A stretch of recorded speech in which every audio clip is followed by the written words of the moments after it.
नमस्कार दोस्तों। स्वागत है आपका स्टोरी चेंज लाइफ चैनल पर, जहां हर कहानी एक नई जीवन में बदल सकती है।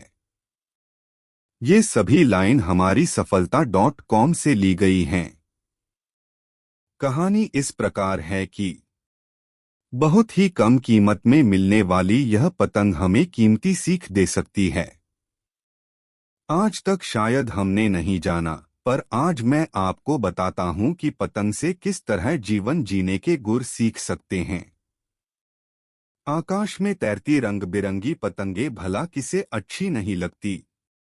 एक डोर से बंधी हवा में हिचकोले खाती हुई पतंग कई अर्थों में हमें अनुशासन का सबक देती हैं। जरा उसकी हरकतों पर ध्यान तो दीजिए, फिर समझ जाएंगे कि मात्र एक डोर से वह किस तरह से हमें अनुशासन का पाठ पढ़ाती है। अनुशासन कई लोगों को एक बंधन लग सकता है। निश्चय ही एक बार कि यह सबको बंधन ही लगता है, पर सच यह है कि वह अपने आप में एक मुक्त व्यवस्था है जो जीवन को सुचारू रूप से चलाने के लिए अति आवश्यक है। आप याद करें, बरसों बाद जब माँ अपने पुत्र से मिलती हैं, तब उसे वह कसकर अपनी बाहों में भींच लेती है। क्या थोड़े ही पलों का यह बंधन सचमुच बंधन है? क्या आप बार बार इस बंधन में बंधना नहीं चाहेंगे?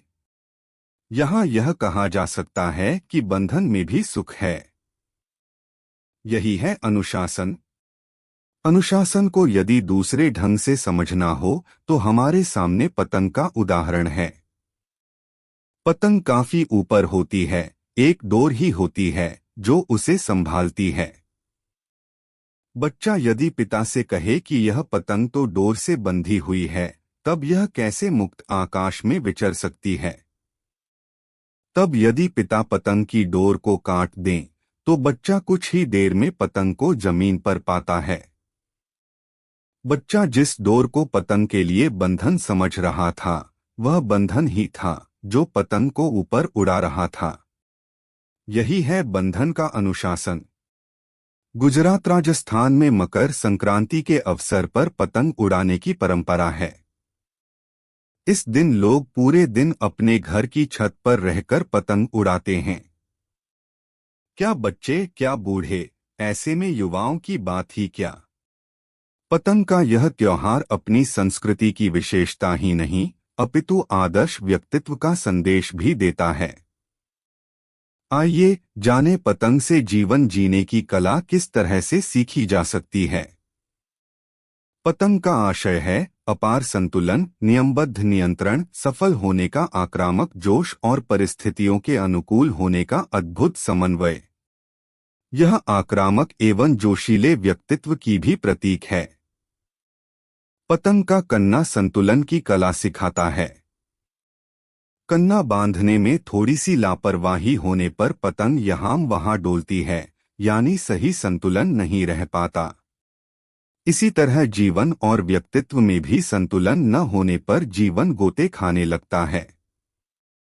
आज के इस तेजी से बदलते आधुनिक परिवेश में नौकरी, व्यवसाय और पारिवारिक जीवन के बीच संतुलन रखना अति आवश्यक है।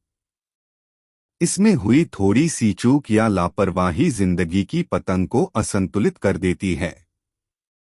पतंग से सीखने का दूसरा गुण है नियंत्रण। खुले आकाश में उड़ने वाली पतंग को देखकर लगता है कि वह अपने आप ही उड़ रही है, लेकिन उसका नियंत्रण डोर के माध्यम से उड़ाने वाले के हाथ में होता है।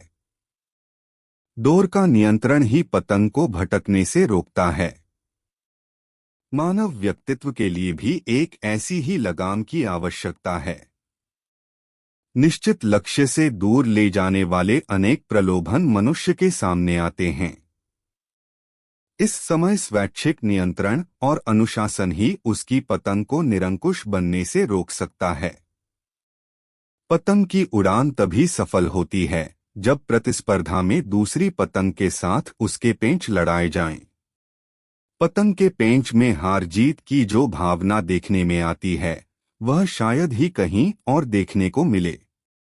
पतंग किसी की भी कटे, खुश दोनों ही होते हैं। जिसकी पतंग कटती है वह भी अपना कम भूलकर दूसरी पतंग का कन्ना बांधने में लग जाता है। यही व्यावहारिकता जीवन में भी होनी चाहिए। अपना कम भूलकर दूसरों की खुशियों में शामिल होना और एक नए संकल्प के साथ जीवन की राहों पर चल निकलना ही इंसानियत है। पतंग का आकार भी उसे एक अलग ही महत्व देता है। हवा को तिरछार काटने वाली पतंग हवा के रुख के अनुसार अपने आप को संभालती है।